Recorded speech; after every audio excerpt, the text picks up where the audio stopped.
heading up a pretty nasty four-wheel drive track to the bottom of the actual trail to Ball Hut.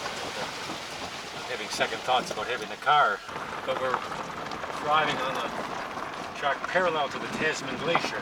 Turnaround point there. Yeah, the road looks a bit challenging, so we've decided to park our car here and we'll walk the rest of the way. After walking up the track for a while, we realized perhaps the most difficult portion we've already driven through. So chickening out wasn't such a smart move after all. So we're going to hop back in the car and see if we can't push up to the end of the road.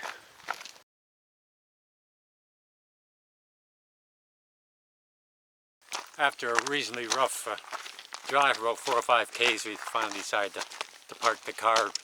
The terrain suddenly starts tipping upwards, so it'd be even harder going up a steeper grade in some of those rocky boulders. But anyway, we're walking along the side of the moraine of the Tasman Glacier. That wall of rock there was pushed up over the years by the glacier. Now it's quite a formidable barrier. We're on the way to Ball Hut and hopefully have a chance to get a glance at the glacier up here. Maybe get right onto the glacier. Kind of neat high walled valley. The mountains on our left, of course, are quite steep and probably go up 1,000 vertical meters. And the moraine wall on the other side, it's only I suppose 100 vertical meters at that. 75, 80 vertical meters on that side of us. We're walking up this flat, more or less flat valley floor.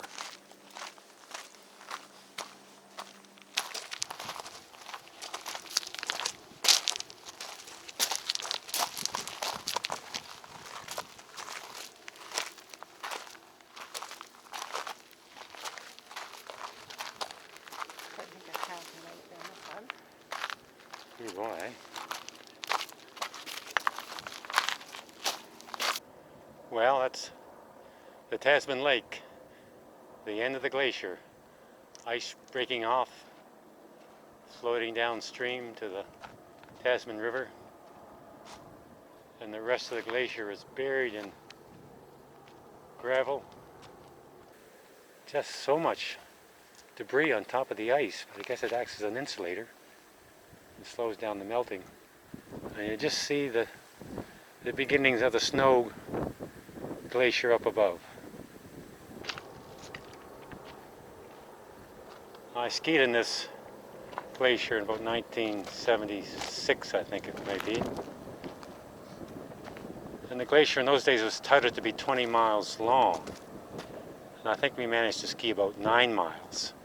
I have no idea where that 9-mile point or the 20-mile point is today.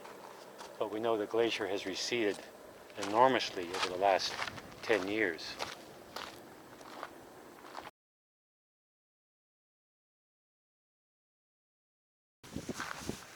Pretty impressive sight. You know, the force of nature is pretty awesome here. You can see a better example of the moraine wall on the far side of the glacier, how it's just cut and pushed debris over, making quite a steep side to the glacier.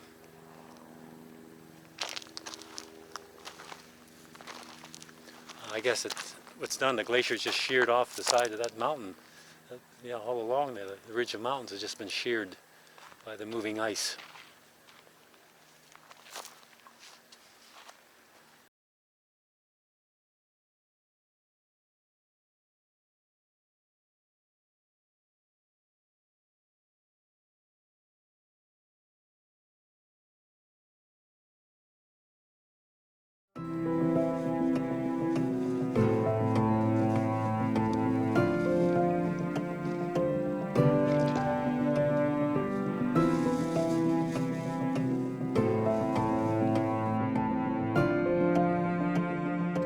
The top of the moraine wall right here is rather boulder strewn.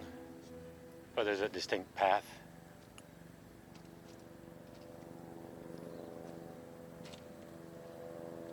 See a few boats out in the lake, a few kayaks. A little bit too small to pick up with the camera probably. What's interesting is that the terraces on the moraine, Yeah.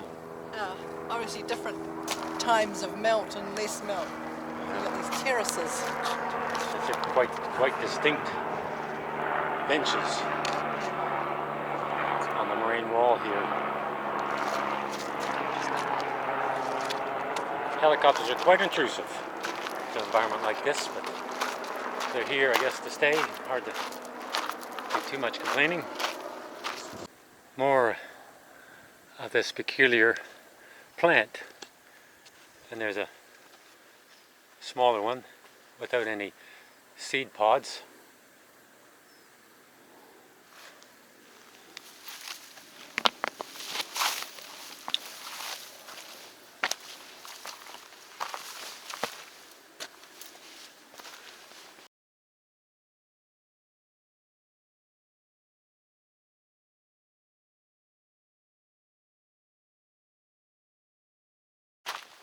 We're almost at the hut. We're on a road, a former road. Quite a few years ago, probably the 1930s and 40s, I'm not sure how much longer, it extended beyond that period. This road was the skiers' access. Ball Hut was a miniature ski field. There's a roto up here, and it was one of the better places to ski in the South Island those years ago, before other commercial fields started to develop. But this road is not passable in sections now. Over the years it's been eroded away, but it's a spectacular view. I know it's hard to depict steepness with a video camera, but the slope on the left side of the track is pretty dang steep. Be a pretty stiff climb.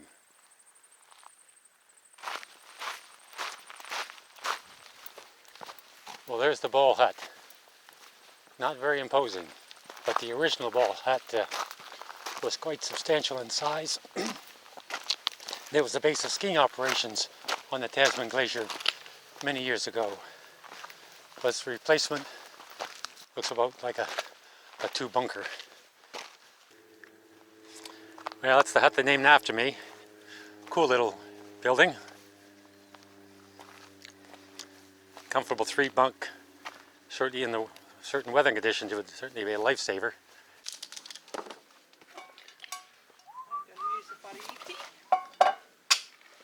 Very tidy little hut.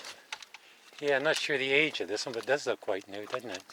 The old one was much bigger. The original one was big. The cement foundation here must be from earlier huts.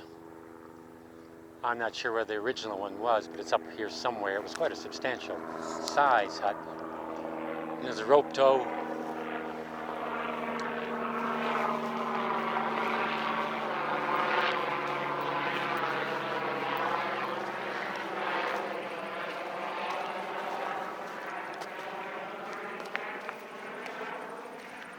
Quite a bench on the side of the glacier here.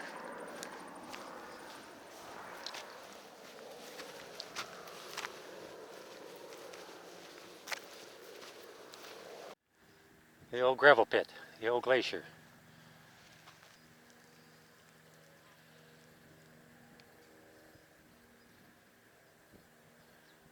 The tail of the clean portion of the Tasman Glacier.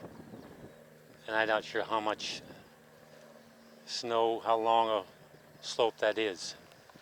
Like I say, back there in the 70s, they talked about a 20-mile glacier. And I skied for about 9 miles.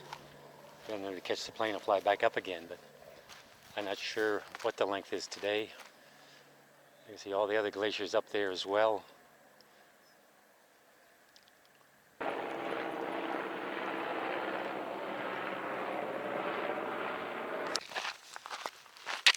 Well, the track up the Ball Hut was another fine hike.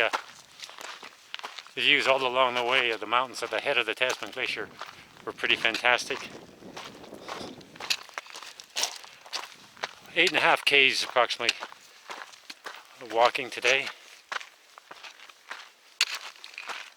And the views and just the atmosphere are pretty special being up here. And the Tasman Glacier is such a famous place. It brings back old memories. 40 years ago when I was up here skiing. You know, faint memories, but still it's pretty strong, so it's nice to get up and see where I once skied. But what is new is the lake. The lake is a new phenomenon with the melting of the glacier.